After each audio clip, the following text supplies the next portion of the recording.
Well, because I'm old enough to remember the years of dominance for Liverpool in the late 70s all the way through the 80s. If you'd have said to me in 1990, when Liverpool won the league last time, that Leicester City will be champions of England before Liverpool are again, I mean, that is such a ridiculous thing to say. It almost doesn't even bear thinking about.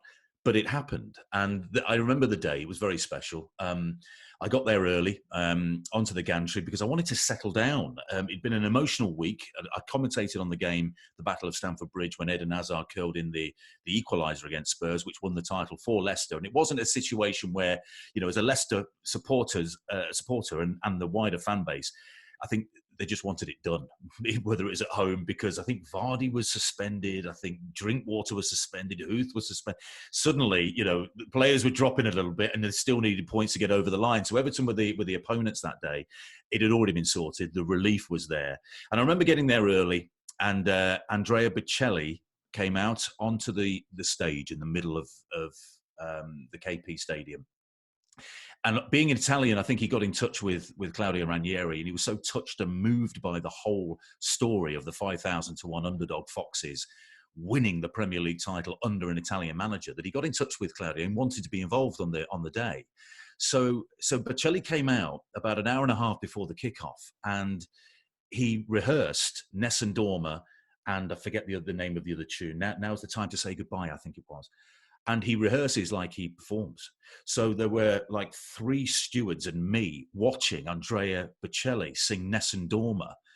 And I cried. I couldn't keep it back because it was surreal. It was powerful. It was emotional. Everything just suddenly hit me because I'd been so obsessively objective throughout the entire process that I wasn't able to be a fan and enjoy it. And in that moment, I think the whole emotion of the achievement just washed over me.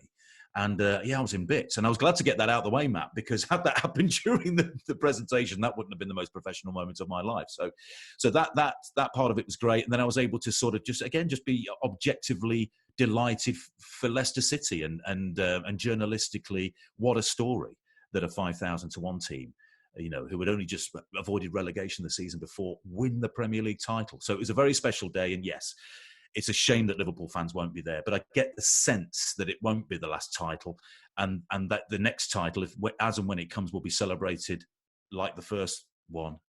So yeah, it was a very special day. Watching Leicester and watching Wes and Claudio lift that trophy was amazing.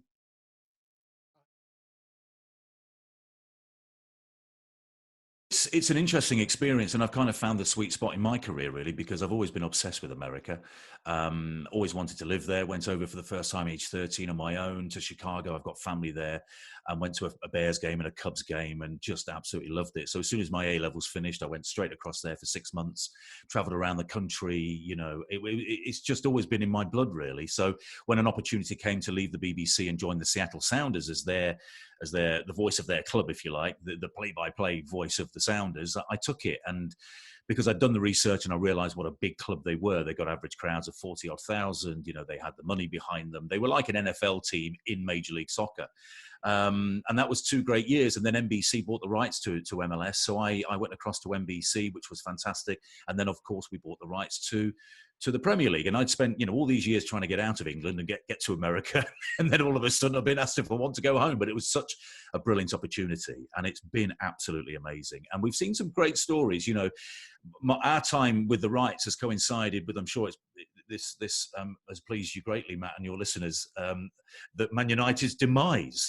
They were champions when we took over, and they've done nothing since. I think a second place finish under Jose. The football hasn't been great. So it is interesting to see them re-emerge now, and maybe they will be a threat next season, which, I know for this audience isn't a great thing, but for us, having a dormant giant like United being good again is great for viewing figures.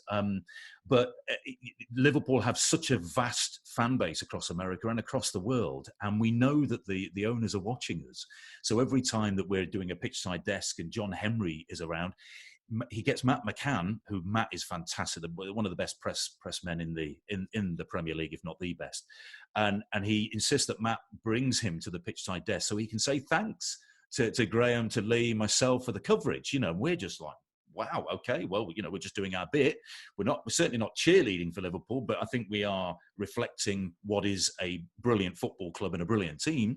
And then Tom Werner comes out and he says the same thing, so it's nice. It's nice that they take the time to come and say hello to us, and it kind of reinforces that we are doing a decent job for the fans in the USA. So we've got 2 years left of this current rights deal as of the start of the next season, and hopefully it goes on for a lot longer, because I love commentating on this league, which I'm very passionate about, for an American audience, which I'm also very passionate about. So I'd like that to last for as long as possible. So final